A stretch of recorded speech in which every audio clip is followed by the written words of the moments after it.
자, 이번에는 소나타 N9에서 어떻게 보면 좀 주행감은 굉장히 중요한 부분일 것 같습니다. 지금부터 이제 주행감에 대해서 한번 확인을 해 보도록 하겠습니다.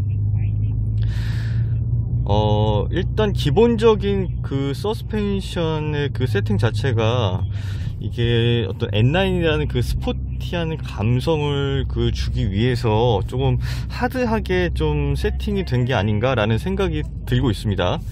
고속공할 때 핸들링이 무거워지고 저속공할 때 핸들링이 가벼워야 되는 상황인데 지금 저속공할에도 생각보다 그렇게 많이 가볍다라는 생각은 그렇게 들진 않습니다.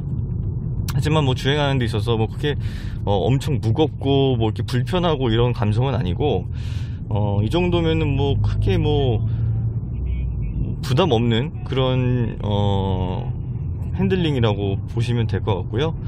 지금 제가 주행하고 있는 모드는 노멀 모드고요. 지금 이 차량 같은 경우에는 N9이지만 성능 자체가 거의 뭐 N에 버금가는 수준이다라고 말을 할 수가 있습니다. 지금 보시면은 전체 290마력의 43토크의 힘을 발휘하고 있고요.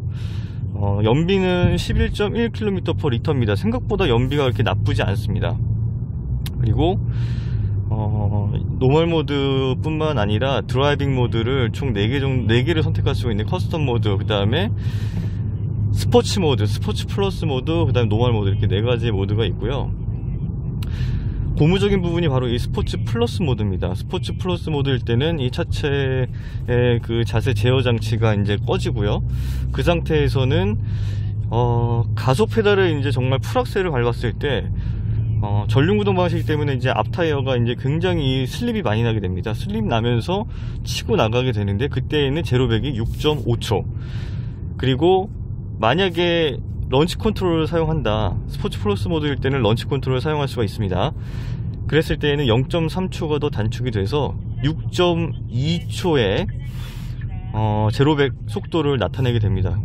우리나라 중형 그 세단에서 일단 N9이 나온 게 일단 처음이고, 그리고 차량 그 속도 자체가 그렇게 스포츠카의 느낌이 나는 그 정도의 버금가는 그 성능을 나타내는 것도 처음이죠. 네, 그렇기 때문에 스포티한 감성을 즐기시려는 분들은 이 차량에 대한 그런 요구가, 니즈가 딱 맞아 떨어질 것 같다라는 생각이 들고요. 다만 아까 전에도 말씀드렸지만 디자인에 대한 호불호, 이런 부분들에 대해서는 이제 개인의 어떤 그 판단이 있으실 테고, 이 차량 가격 같은 경우에는 지금 깡통 차량 같은 경우가 3천만 원대에서 이제 시작을 하고, 그리고 이제 버전에 따라서 이제 그 트림에 따라서 3,500만 원까지 나눠져 있는데, 만약에 여기에 옵션을 더 이제 추가적으로 붙이게 되면 거의 4천만 원, 3,700에서 4천만 원 사이가 되는 것 같아요. 그래서 그 정도로 차값을 생각하고 계신 분들 중에서 스포티한 감성을 원하시는 분들, 그런 분들한테는 이 차량에 대한 그런 니즈가 좀 맞아 떨어지지 않을까 라는 생각을 하게 됐고요. 실내에 앉아있을 때 일단 이런 기본적인 세팅 자체가 워낙에 소나타 같은 경우에는 우리나라에서 많이 그 썼고 많은 사람들이 탔고, 그리고 이제 지금까지 많은 세대를 거쳐오면서 굉장히 그 국민차로서의 역할을 해왔잖아요. 그렇기 때문에 승차감, 그리고 이 조작하는 이 전조장치들, 전장 기능들을 다 조작하는 그런 것들은 크게 어렵지 않을 겁니다. 그래서 일단 기본적으로 이 차를 실내에서 조작하는 거는 어렵지 않다. 그리고 성능적인 부분에서도 290마력의 43토크의 힘을 낸다라는 건 지금 정말 말 그대로 스포츠카거든요. 조금 전에 뭐 제로백 테스트도 해봤고, 그 다음에 뭐 그 꽃갈콘을 이제 깔아놓고 이제 핸들링 테스트도 해봤는데, 야, 이 모든 거 자체가 어떻게 보면은 우리나라 차 그 일반 그런 중형 그 세단이 이런 성능을 낼 수 있나? 라는 생각이 들 정도로 굉장히 퍼포먼스적인 요소들이 굉장히 재밌고 깜짝 놀랄 만한 그런 좀 능력들을 보여줬던 것 같습니다. 그래서 실제 이 차를 조금 더 이제 주행을 해보면서 뭐 느낌들이 더 있겠지만, 일단 지금까지 그 주행했던 느낌은 굉장히 차를 운전하는 게 재밌다. 그리고 중형차이니까 이제 아무래도 이 차를 살 때 이제 승차하시는 분들에 대한 5명 승차원이나 이런 것들도 여유가 있을 테고, 그런 것들을 다 놓고 따져봤을 때에는 재미있는 차다 라고 말씀을 드릴 수가 있을 것 같습니다. 그리고 지금 조금 더 제가 주행을 해가면서 이런 코너링이나 이런 테스트를 조금 더 해볼 텐데요. 모르겠습니다. 좀 단거리를 지금 탔을 때에는 일단 굉장히 재밌고요, 만족스럽고, 한 가지 좀 아쉬운 부분은 이게 전륜구동 차량이다 보니까, 차량이 만약에 스포츠 플러스 모드로 풀 악셀을 밟고 그런 제로백 테스트를 한다 했을 때 그런 휠 슬립이 굉장히 많이 발생했어요. 그러니까 휠 슬립은 자연스럽게 발생하는 거다라고 관계자분께서 말씀을 하셨지만, 실제적으로 그 290마력의 43토크의 그 어마어마한 힘을 이 차량이 온전히 내기란 전륜구동은 조금 한계가 있다라는 생각이 들거든요. 결국에는 4륜구동이나 이런 모습으로 가야지 그 전체 그 충분한 그 힘들을 다 온전히 낼 수 있지 않을까라는 그런 좀 아쉬움이 있었지만, 전륜구동을 택하면서 뭐 일반적인 도로를 달리고 그런 주행을 할 때에는 전륜구동이 전혀 문제가 되지 않을 거예요. 그리고 대부분 이제 이런 비포장 도로가 아닌 포장되어 있는 도로를 주행하기 때문에 크게 문제는 없을 테지만, 혹여나 뭐 눈이 많이 쌓인 그런 좀 악천후의 상태에서의 그런 도로 주행, 그럴 때에는 이 휠 슬립 뿐만 아니라 차량에 대한 어떤 그 제동이 조금 확실하게 이루어질 수 있을까라는 그런 좀 걱정, 좀 그런 생각들도 한번 좀 들게 됐고요. 그럼에도 불구하고 지금 이런 도로를 달리는 것, 이런 상태들은 굉장히 재밌고 무난합니다. 그리고 차량 내부를 좀 살펴보더라도 지금 기본적으로 이런 N9의 이런 마크들이 보일 거예요. 그런 부분들을 심어 놓으면서 이 차의 어떤 그 아이덴티티, 그리고 이 차량만의 그런 N9이다 라는 그런 감성들을 살려주기 위해서 노력을 했습니다. 이 실내에 있는 그 재질이나 아니면은 이 시트 색깔, 그 다음에 대시보드 색깔, 이런 것들은 다 한 톤이에요. 지금 기본적으로 이 차량 같은 경우에는 회색, 어두운 회색의 한 톤으로 되어 있고요. 그리고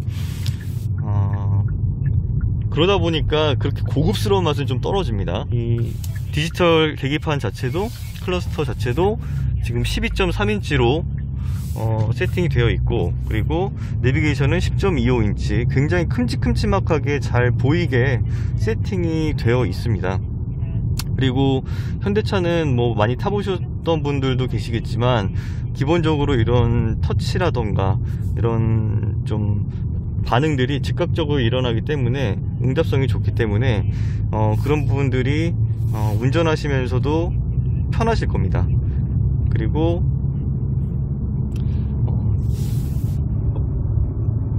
이렇게 옆에 보시면은 저렇게 다이얼식으로 변속기가 되어 있습니다. 그러니까 다이얼식 변속기를 채택한 거는 산타페나 이런 부분들은 지금 그렇게 채택이 되어 있는데, 이런 세단 형태의 다이얼식 변속기, 그리고 N라인의 다이얼식 변속기를 채택했다는 거는 약간 좀 의외였어요. 이런 좀 기어 레버를, 기어 노브를 채택했을 거라고 생각했는데 스틱형이 아닌 이런 다이얼식이어서 조금은 의아했다. 하지만 뭐 저 버튼 쪽으로 손이 갈 일은 그렇게 많지 않잖아요. 요즘에는 뭐 운전 재미가 이제 어떤 스틱의 어떤 그런 매뉴얼로 인한 그런 재미를 느끼는 요소들보다는 매뉴얼이 아닌 이런 자동으로 주행할 때 그때 이제 느낄 수 있는 요소들을 많이 실어놨어요. 아까 말씀드렸던 그 런치 컨트롤 같은 부분들 있잖아요.